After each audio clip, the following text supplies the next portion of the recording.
If normalcy returns, some other things may come in. But for now, well, maybe it's a compromise. I will agree.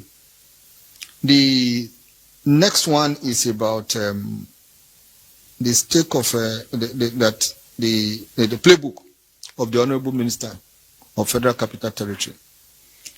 You see, there are occasions when,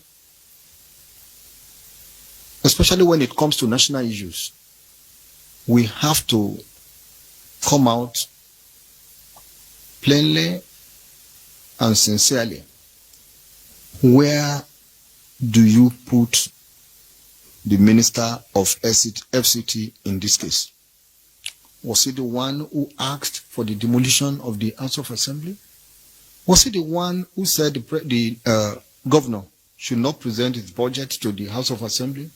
Was he the one who advised the governor not to go through the House of Assembly for purposes of ratifying the commissioner nominees? I don't know, because if you want to look at a case, you look at the facts that have been presented. The Supreme Court made these critical findings. FCT Minister did not feature. Whatever the situation, assuming he featured, he would have featured maybe on the side of the legislator. Yes, the legislators. But what we have here is let everybody go home for the first 6 months. So I don't see his hands here in what we have. That judgment of Supreme Court, I will encourage us to read that judgment. There were about 11 of 12 findings against the governor. What sentiment are we bringing to bear, on this matter? I don't think there is any sentiment. What remains is, if the National Assembly feels that the president has not done well, then you won't have the 2/3 majority required to validate his action. Certainly, it's like a situation in which the veto usually is on the side or with Mr. President when a bill is presented. But the converse is the same here, that it is the president who is initiating a move. I want to declare a state of emergency. He has to make that move, and he made that clear in his speech, in his broadcast yesterday, that I've taken this decision and I've referred the matter to the National Assembly. It is for the National Assembly to now say we veto. That is to say, we don't give you approval. And since the National Assembly is still in session, we expect that within 48 hours, something will come out of it. So if whoever has any misgiving, any concern, I would say should channel it to the National Assembly to say, don't give the required 2/3 approval that is the need. Otherwise, we should all, like I said, continue to put up our patriotism cap. Then the last in the series is about what happened during President Jonathan's period. Don't forget, like I said, every matter depends on the peculiar facts and circumstances of the case.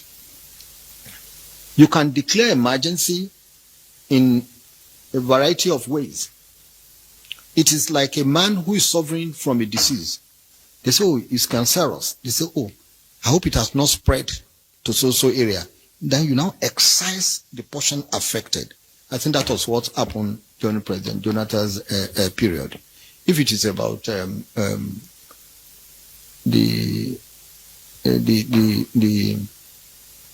I've forgotten what you call it. No, not only Boko Haram. The one that they say we should stay at home. COVID. It has its own. If it's a Boko Haram, it has its own. So it's if it is Boko Haram, they were located or confined to particular areas. And the governor then said, okay, please come to our aid. But the governor who is at the center of it here has not made any such request. And it would have been grossly irresponsible of Mr. President to fold his arms. So the situation in the era of former President Goodluck Jonathan is different from what we have here. What we have here is everybody is involved. You can exercise your rights, but don't forget there are always lines. You don't cross it. You don't cross them. If you cross them, then you also suffer the consequences. Thank you very much.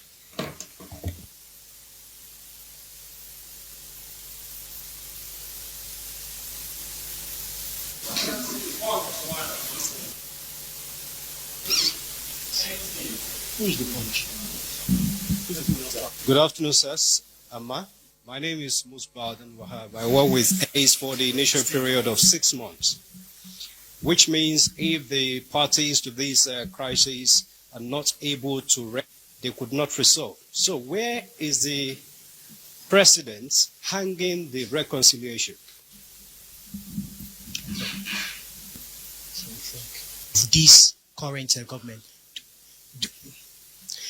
So my question is a follow-up on his too. Is the honorable argued that the political crisis in Rivers State does not justify emergency rule? What's your reaction to that? This question has to do with who is going to reconcile them. The people themselves, now that this situation has arisen, I believe will call themselves to order. The president has intervened 1, 2, 3 times without any result. And he alluded to this in his broadcast, that he had done his own. Well-meaning Nigerians have done their own. And that was why, and to no avail, and that was why he had to come out and take the decision that he took yesterday. So, the people are left to allow good sense to prevail. So it is left to them to decide what they want, whether they want reconciliation or a continuation of the ugly situation. Then the other one has to do with will the FCT Minister play a role in the reconciliation? That would be an affair of people of Rivers State. If they want, they can call him. If he likes, he can call them. But I assure you that with this situation, a platform has been created for them to come together in the interest of the good people of Rivers State, who have voted in order to have dividends of democracy. Then the third one is about the position of MBA. When you talk of state of emergency, it's an extraordinary situation demanding the suspension or putting in abeyance the normal situation that would have been.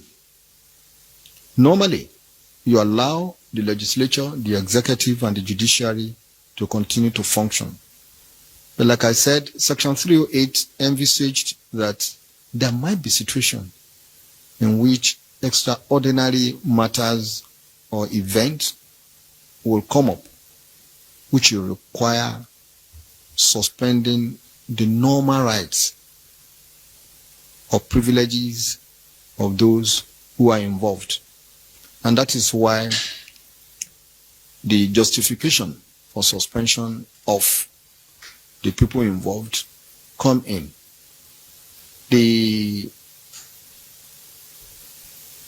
I don't see how you would have spared the governor and the legislature. They are both involved. Things are not working in Rivers. So the justification is those who brought this to be, who caused this, must be shown in clear terms that you don't do it and get away with it. There must be consequences for our action. Consequences for our action. If Section 308 were to be absent, then you can be talking of what justification do you have. But Section 308 clearly spells out conditions or situations in which the president will come out and say, I am suspending the normal operation of things. It's not in times of war between Nigeria and another country, God forbid, that can come in. In other situations, yes, and you expect the governor to make supplication to Mr. President to say, the situation I have in my state is such that we need you to come in. And that was why the president alluded to this in his broadcast. He said, the governor haven't failed to make the request. And I, as the president, haven't assessed the situation. I believe that a state of emergency should come in. When you say state of emergency, it presupposes suspension of ordinary rights and obligations, rights and privileges that you will enjoy.